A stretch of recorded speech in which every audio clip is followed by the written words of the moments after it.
The Israeli society had surrounded itself with shields, with walls, not only physical walls, but also mental walls.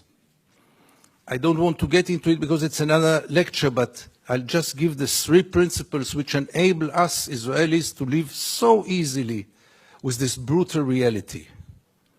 A, most of the Israelis, if not all of them, deeply believe that we are the chosen people.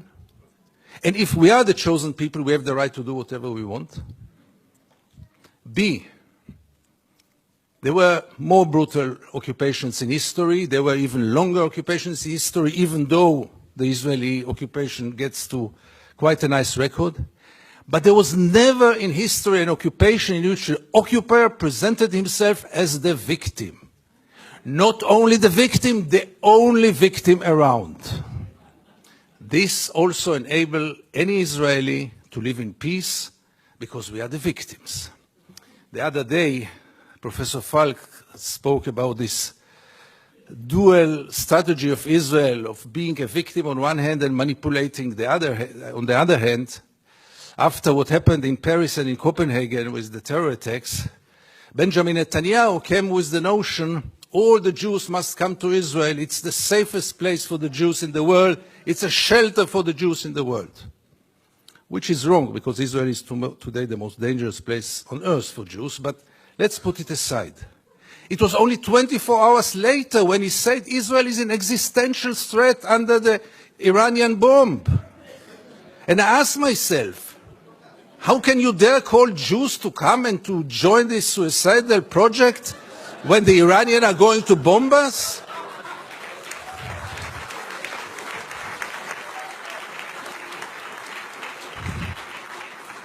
But in Israel, everything goes, and both declarations were accepted as the only truth. And here I get to the 3rd set of values which enable us Israelis to live in peace with the occupation. And this is maybe the most crucial one and the worst one. We say victimization, we say chosen people. When I say victimization, it goes without saying we have to mention the Holocaust and the unforgettable Mrs. Golda Meir that the American jury had exported to Israel. She said once, this unforgettable woman, that after the Holocaust, the Jews have the right to do whatever they want. But the 3rd set of values is the most dangerous one, and this is the systematic dehumanization of the Palestinians, which enable us Israelis to live in peace with everything, because if they are not human beings like us, then there is not really a question of human rights. And if you scratch under the skin of almost every Israeli, you will find it there. Almost no one will treat the Palestinians as equal human beings like us. I once wrote that we treat the Palestinians like animals, and I got so many protest letters from animal rights organizations. Rightly so. But by the end of the day, how many Israelis did ever try for a moment to put themselves in the place of the Palestinians for a moment, for one day? And I want to give you 2 examples which will demonstrate it. Many years ago, I interviewed then candidate for Prime Minister Ehud Barak. And I asked him a question which I try to ask in any occasion. Mr. Barak, what would have happened if you would have been born Palestinian? And Barak gave me then the only honest answer he could give me. He said I would have joined a terror organization. What else would have he done? Would he become a poet? He doesn't know to write poems. Would he become a pianist? He's quite a bad pianist, and I doubt if he would have become a collaborator, because he is a fighter. And it became a scandal, because how can you dare to put Ehud Barak to think what would have happened if he would have become a Palestinian? And the second incident, briefly, Second Intifada, the city of Jenin, the most closed city in the West Bank, real total siege. I go out from Jenin, I come to the checkpoint, a Palestinian ambulance is parking there with the red lights. I stand after him. No cars can get out of Jenin in those days. No cars can get in. And I wait. The soldiers are playing backgammon in the tent. Usually I know myself. It's better that I don't get into confrontation with the soldiers because it always ends up very badly. So I stayed in the car. But after 40 minutes I couldn't take it. And I went out to the car. From the car, I went first to the Palestinian ambulance driver and I asked him, what's going on? He told me that's the routine. They let me wait 1 hour until they come and check the ambulance. And I couldn't take it anymore. And I went to the soldiers. It became a confrontation. But the question that I asked them, which really brought them to direct their weapons toward me, was one. What would have happened if your father would have been lying in this ambulance? This freaked them out. They lost control.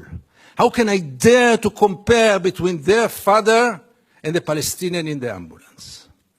And this set of beliefs that they are not human beings like us enable us Israelis to live in so much peace with those crimes, ongoing crime for so many years, with losing any kind of humanity, values. I heard today people talk about Jewish values. I must be frank with you, I don't know what are Jewish values. I know what are universal values. Let's not get into it, really.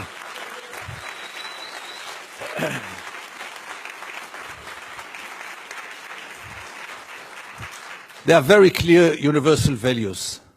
And there is a very, very clear international law. But for most of the Israelis, international law is very important. But not for Israel. Israel is a special case. Why is it a special case? And again, you get with all those set of values, with this living in denial. And here I want to get back to the topic of our panel. Is it good for Israel? No, it's very corrupting. Because as long as the United States enable Israel to continue, obviously the Palestinians are the first and direct, unbelievable victim of it. But by the end of the day, what will Israel be after all those years? What is it already today? Where does it direct to? And things are getting worse and worse. And therefore I have so little hope about change from within the Israeli society. Because things, as you might know, are going more and more to the nationalistic, militaristic, religious direction, with very little hope that change will come from within. Why would Israelis go for a change? What incentive? Why would they bother? Life is so good. You should have seen Israel in the days when Gaza was bombed, when the beaches were crowded, the helicopters were passing on their way to bomb Gaza. The Israeli TV hardly showed photos from there. Newspapers hardly wrote anything. I wrote one article about the responsibility of the pilots, and I needed to use bodyguards to get out of my home after this. The problem was, by the way, that the bodyguards were settlers, and they argued with me all day long until I saw that I'm much more secure without the bodyguards rather than with them. But the last war in Gaza, and this will be my final remarks, the last war in Gaza taught us also that Israel, which has 3 regimes today, maybe the only country, the only state in the world with 3 regimes, one for the Jews, one for the Arab citizens, and an apartheid regime in the West Bank and Gaza, one of the most brutal and cruel tyrannies in the world. But even for the facade, even for this democracy, which I always thought is a democracy for its Jewish citizens, I realized last summer that it is a democracy for its Jewish citizens, but only if they think like the majority. And therefore, and by this I want to conclude, I want to tell you all that few of us, very few, much too few, but few of us are looking to the West, Europe, and then United States, with a great hope because we lost hope in Israel. Thank you very much.